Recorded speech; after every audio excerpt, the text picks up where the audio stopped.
I can't think nothing better than spending my day with you. My life's sunny and better, girl, when I'm with you. She illuminates so bright like a star in the skylines.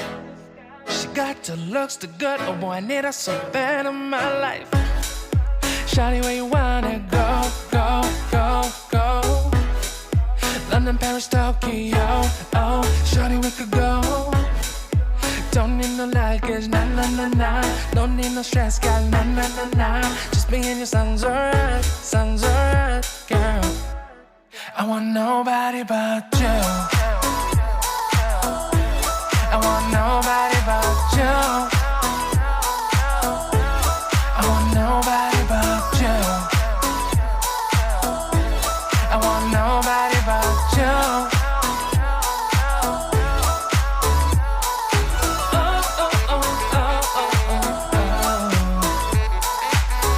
Assalamualaikum warahmatullahi wabarakatuh. Selamat pagi menjelang siang Anda sekalian. Nah, sekarang kita kembali lagi pada mata pelajaran pendidikan IPS. Pada kondisi seperti ini kita tidak dapat melaksanakan proses pembelajaran di dalam kelas, namun proses pembelajaran tetap kita lakukan secara online. Nah, Ibu berharap walaupun kondisinya seperti ini tidak mengurangi semangat Anda semua untuk belajar walaupun di rumah saja. Dalam kondisi yang seperti ini mungkin Anda sekalian tidak usah banyak keluar rumah dulu, kita stay at home, belajarnya di rumah aja, dan semoga pandemi ini cepat berlalu dan kita dapat melaksanakan proses belajar di dalam kelas kembali. Nah, sekarang kita masuk pada materi peninggalan sejarah pada masa Islam. Nah, sebelum kita masuk kepada materi pembelajaran, Ibu akan menyampaikan mengenai KD dan tujuan pembelajaran kita pada hari ini. Adapun KD pada materi pembelajaran kita yaitu memahami, berpikir kronologi, perubahan dan kesinambungan dalam kehidupan bangsa Indonesia pada aspek sosial, politik, budaya, geografis, dan pendidikan sejak pada masa praaksara, Hindu-Buddha sampai pada masa Islam. Nah, adapun tujuan pembelajaran yang hendak kita capai pada pembelajaran kali ini, Ibu berharap Anda sekalian mampu mengidentifikasi peninggalan-peninggalan sejarah pada masa Islam yang ada di lingkungan sekitar kita. Nah, udah banyak ya gambar yang udah Ibu lihatkan kepada Ananda sekalian mengenai peninggalan-peninggalan sejarah pada masa Islam. Nah, sekarang akan kita bahas satu persatu mengenai sejarah peninggalan Islam ini. Yang pertama yaitu ada masjid. Kita tahu bahwa masjid merupakan tempat beribadahnya orang-orang Islam. Selain itu, masjid juga difungsikan sebagai tempat pembinaan, tempat pemberian nasihat, dan tempat pengajaran kepada umat Islam. Tidak asing keberadaannya. Berdiri di tengah lingkungan warga, Masjid Kuning atau yang dikenal dengan nama Masjid Al-Utsmani ini memiliki sejarah panjang dalam syiar Islam di wilayah Medan dan sekitarnya. Berdiri pada tahun 1854, masjid ini didirikan oleh tokoh penyebar ajaran Islam yakni Sultan Utsman Perkasa Alam atau Sultan ke-7 dari Kerajaan Delhi. Masjid Al-Utsmani ini sempat mengalami renovasi pada tahun 1870 hingga 1872 pada masa Sultan Mahmud Perkasa Alam. Pada masa Sultan Utsmani, lokasi masjid ini sempat digunakan sebagai tempat kerajaan dan pusat keagamaan hingga menjadi masjid sebagai tempat ibadah bagi sultan dan pengikutnya. Warna kuning yang mendominasi bangunan serta ciri khas ornamen memiliki arti tersendiri. Pembangunan di masa Sultan Mahmud Perkasa Alam dengan menggunakan berbagai seni, di antaranya memiliki seni Timur Tengahnya, kemudian India, selanjutnya Melayu, Eropa, dan Timur Tengah. Ini semuanya memiliki makna yang tersendiri dalam pembangunan Masjid Raya Al-Utsmani ini. Salah satu di antaranya seni timur tengahnya, kita perhatikan bangunan masjid ini dari tiang ke tiang yang lain ada memiliki persis seperti masjid yang ada di timur tengah, memiliki ladang kuda di atasnya. Kemudian kalau kita perhatikan timur Eropanya, melihat dari sisi bangunan yang ada, kita katakan bangunan timbulnya yang kita sebut dengan istilah zaman sekarang ini dengan minimalisnya. Terletak di Kelurahan Pekan Labuan, Kecamatan Medan Labuan, Medan, Sumatera Utara, Masjid Kuning ini kerap dikunjungi warga sekitar untuk beribadah, mengaji, dan mengkaji sejumlah kajian Islam, terutama di bulan Ramadan. Di bulan suci Ramadan 1441 Hijriah, kegiatan sholat tarawih, tadarus, dan berbuka puasa tetap digelar. Dari Medan, Sumatera Utara, Yuda Bahar, iNews melaporkan.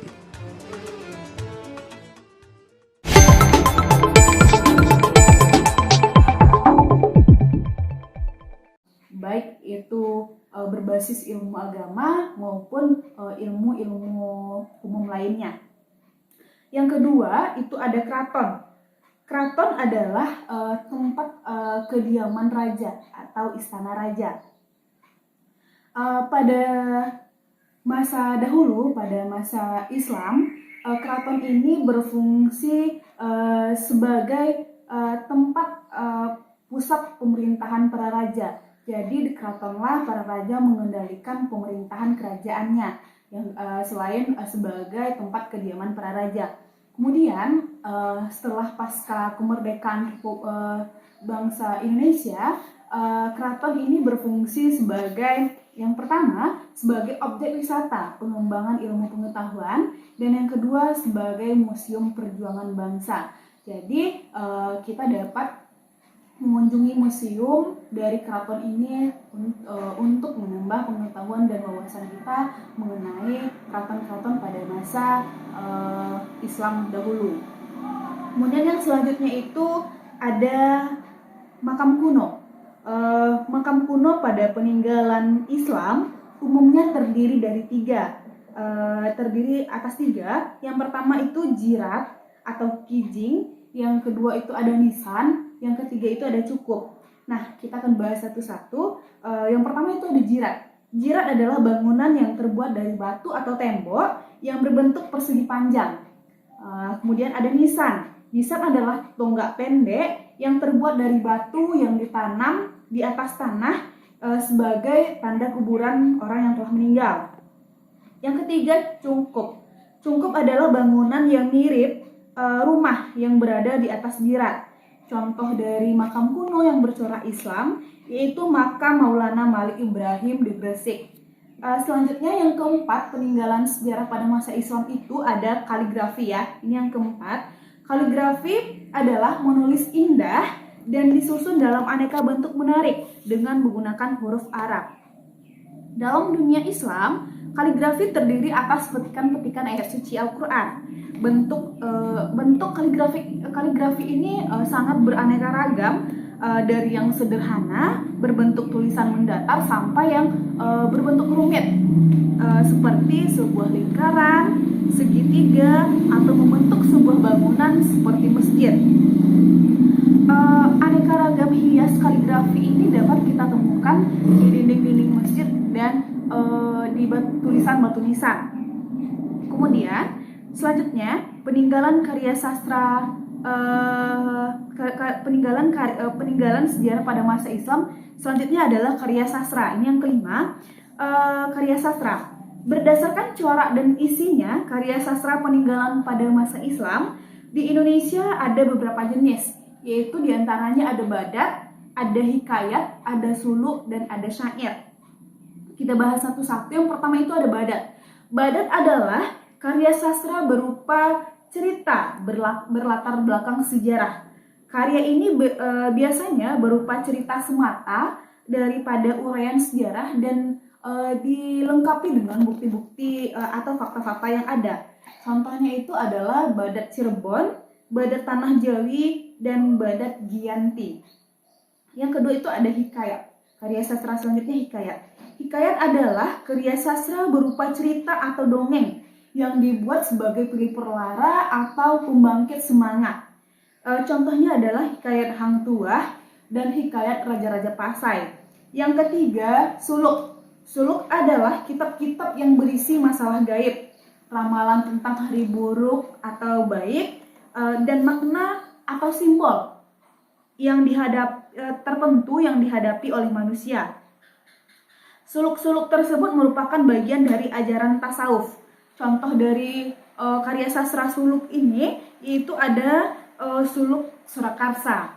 Selanjutnya ada syair.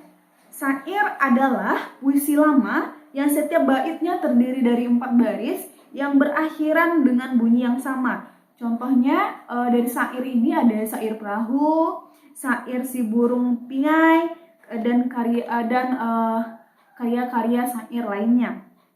Kemudian peninggalan sejarah yang keenam itu ada seni tari. Salah satu tari yang merupakan peninggalan dari sejarah pada masa Islam ini adalah tari Seudati atau tari Saman yang berasal dari Aceh. Tarian ini dilakukan dengan iringan nyanyian-nyanyian yang sebenarnya adalah selawat atau pujian kepada Nabi Muhammad SAW. Kemudian yang ketujuh ada peninggalan sejarah pada masa Islam yang kita kenal dengan debus. Debus merupakan kesenian bela diri yang berasal dari Banten. Kesenian bela diri ini sudah ada pada awal abad ke-16 Masehi. Kesenian bela diri ini dilakukan dengan cara menusukkan benda tajam ke dalam tubuh pemain, tetapi tidak meninggalkan bekas luka kepada tubuh pemain tersebut. Nah, pada pertama kali permainan debus ini dilaksanakan pada pemerintahan Sultan Maulana Hasanuddin. Kemudian permainan debus ini tidak hanya ada di Banten, tetapi permainan bela diri debus seperti ini juga ada di daerah Sumatera Barat. Yang mungkin di daerah Sumatera Barat sering kita sebut dengan istilah daboy. Di Sumatera Barat sangat terkenal permainan ini dengan istilah daboy. Tidak jauh beda dengan debus yang kita kenal di Banten. Sama halnya yaitu dengan menusukkan benda tajam ke dalam tubuhnya. Tapi setelah permainan ini, si pelaku tidak merasa sakit dan tidak meninggalkan bekas luka kepada pemain dari permainan bela diri ini. Selanjutnya itu yang ke-8 ya, yang terakhir itu ada sekaten dan grebek. Nah, sekaten merupakan upacara peringatan kelahiran Nabi Muhammad SAW yang diadakan setiap bulan Rabiul Awal tahun Hijriyah di alun-alun Surakarta dan Yogyakarta. Upacara ini dahulu digunakan oleh Sultan Hamengkubuwono I, pendiri Keraton Yogyakarta, untuk mengundang masyarakat mengikuti dan memeluk agama Islam. Pada perayaan sekaten, 2 gamelan, yaitu gamelan Kiai Nagawilaga dan Kiai Guntur Madu, akan dimainkan secara bersamaan selama 7 hari berturut-turut. Kemudian puncak dari perayaan sekaten ini ditandai dengan grebek, yang mana grebek ini adalah menggerakkan sebuah gunung yang terbuat dari beras ketan, makanan, buah-buahan, dan sayur-sayuran sebagai ungkapan rasa syukur kepada Tuhan Yang Maha Esa atas nikmat yang telah diberikan. Kemudian perayaan ini sebenarnya, sekaten dan grebek ini sebenarnya tidak jauh beda. Di daerah Sumatera Barat juga terdapat, yaitu di daerah khususnya daerah Pariaman yang biasanya kita kenal itu dengan tabui. Tabui adalah kegiatan memperingati atas meninggalnya cucu Nabi Muhammad SAW yang diperingati setiap pada 1 Muharram, dan ini merupakan sebuah agenda tahunan yang dilakukan oleh pemerintah Provinsi Sumatera Barat khususnya Pariaman pada setiap tahunnya. Ini dilakukan juga sebagai ungkapan rasa syukur dan memperingati atas meninggalnya Nabi Muhammad, atas meninggalnya cucu Nabi Muhammad SAW. Nah, dari sekian banyak peninggalan sejarah pada masa Islam yang sudah Ibu jelaskan tadi, sudah panjang lebar ya, sudah banyak banget. Itu mulai dari ada masjid, keraton, habis itu ada makam, ada kaligrafi, nah ada karya sastra, ada seni tari juga, dan selanjutnya ada sekaten dan terakhir itu ada sekaten dan grebek. Nah, udah banyak banget ya.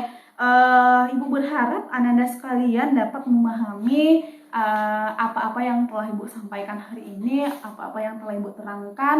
Semoga dapat menjadi pengetahuan baru bagi Ananda sekalian dan dapat Ananda ambil hikmahnya, dan Ananda mampu mengidentifikasi peninggalan-peninggalan sejarah pada masa Islam yang dapat kita temui pada zaman sekarang. Dan mungkin agar peninggalan sejarah itu tetap ada, mungkin kita sebagai orang Islam atau orang Muslim tentu akan tetap melestarikan dan menjaga agar peninggalan sejarah pada masa Islam ini tetap ada dan tetap kita rasakan pada sampai saat sekarang ini, dan juga dirasakan oleh generasi-generasi berikutnya. Kan Anda sekalian, mungkin sampai di sini materi kita mengenai peninggalan sejarah pada masa Islam. Selanjutnya mungkin Ananda baca mengenai materi kita untuk berikutnya. Sampai di sini dulu materi kita. Ibu akhiri. Assalamualaikum warahmatullahi wabarakatuh.